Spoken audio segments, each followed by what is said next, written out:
নমস্কার বন্ধুরা, আজ আমি আপনাদের এমন এক গল্প শোনাতে চলেছি যা আমার জীবনের ঘটে যাওয়া এক আশ্চর্যজনক অভিজ্ঞতা নিয়ে। এই গল্পে রয়েছে সম্পর্ক, সখ্যতা এবং এক আবেগময় লড়াই যা এক খেলার মাধ্যমে জীবন্ত হয়ে উঠেছিল। আসুন শুনি কিভাবে একটা সাধারণ খেলা বদলে গেল জীবনের এক গুরুত্বপূর্ণ শিক্ষায়। আমার নাম মিতা, 24 বছর বয়স, সবে বিয়ে হয়েছে এবং বিয়ের পর আমার জীবনের প্রথম দিকটি আমার শ্বশুরবাড়িতে কাটাচ্ছি। আমার শ্বশুরবাড়ির পরিবেশ বেশ শান্তিপূর্ণ এবং সেখানে আমার শ্বশুরবাড়ির সদস্যদের সাথে আমার সম্পর্কও বেশ ভালো। বিশেষ করে আমার শ্বশুরের সাথে আমার একটা মজাদার সম্পর্ক তৈরি হয়েছে। তিনি খুবই প্রাণোচ্ছল একজন মানুষ, সব সময়ই হাসি খুশি, তার মধ্যে একটা দারুণ ক্রিয়াপ্রেম রয়েছে। একদিন বিকেলে আমি যখন বারান্দায় বসে বই পড়ছিলাম, তখন আমার শ্বশুর এসে বললেন, মিতা, এত কিছুর মধ্যে একটা মজার কিছু করার ইচ্ছে হয় না? আমি অবাক হয়ে তাকালাম। উনি মুচকি হেসে বললেন, চলো একটা ম্যাচ খেলি, তোমার আমার মধ্যে একটা ক্রীড়া প্রতিযোগিতা হোক। শ্বশুরের প্রস্তাবে প্রথমে একটু অবাকই হলাম, কিন্তু পরে ভাবলাম এতে ক্ষতি কী, তাই রাজি হয়ে গেলাম। উনি বললেন, ঠিক আছে, তবে এটা কোনো সাধারণ খেলা হবে না। আমরা প্রতিদিন ছাদের ওপরে লুডো খেলব, আর যে জিতবে সে তার প্রতিদ্বন্দ্বীকে একটা দুঃসাহসিক কাজের চ্যালেঞ্জ দিতে পারবে। খুব মজা লাগলো পরিকল্পনাটা শুনে। লুডো খেলাটা ছোটোবেলার মতো আনন্দময় করে তুলল আমাদের। তাই আমরা ঠিক করলাম প্রতিদিন সন্ধ্যায় ছাদের ওপর এই খেলাটা খেলব, আর আমরা দুজনেই এর জন্য দারুণ উত্তেজিত হয়ে গেলাম। প্রথম দিন খেলার জন্য আমি খুবই এক্সাইটেড ছিলাম। ছাদে গিয়ে আমরা লুডোর বোর্ড খুলে বসে পড়লাম। শুরুর দিকে আমার চলন খুব ভালো হচ্ছিল।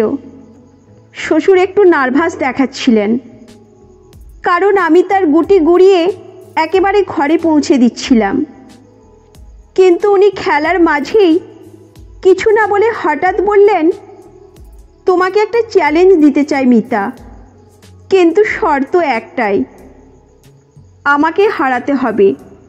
ওনার চ্যালেঞ্জ আমাকে আরও উত্তেজিত করলো, কিন্তু ঠিক তখনই ওনার গুটি একটা এমন জায়গায় চলে গেল যেখান থেকে আমাকে হারানো প্রায় অসম্ভব হয়ে গেল।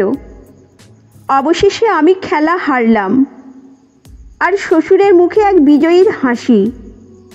উনি আমাকে বললেন, এখন তোমাকে রান্নাঘরে গিয়ে 1 কাপ চা বানাতে হবে, আর সেটা আমার হাতে দিয়ে বলতে হবে, আমার প্রিয়তম শ্বশুর।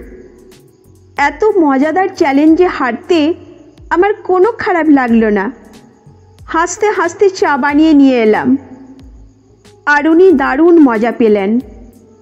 পরের দিন থেকে প্রতিদিনই এই খেলা চলতে লাগলো।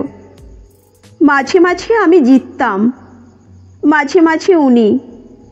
আমি যখন জিততাম তখন আমার চ্যালেঞ্জগুলো ছিল তাকে হাঁটু গেড়ে কোনো গান গাইতে বলা বা আমাকে কোনো গল্প শোনাতে বলা, আর উনি জিতলে আমাকে নতুন নতুন কাজ করতে বলতেন, যা কখনো সহজ হতো না। এই খেলার মাধ্যমে আমাদের মধ্যে একটা গভীর বন্ধুত্ব গড়ে উঠল। শ্বশুর বাড়িতে থেকেও আমি কখনো নিজেকে একা অনুভব করতাম না, কারণ আমার শ্বশুর সবসময় আমার পাশে থাকতেন।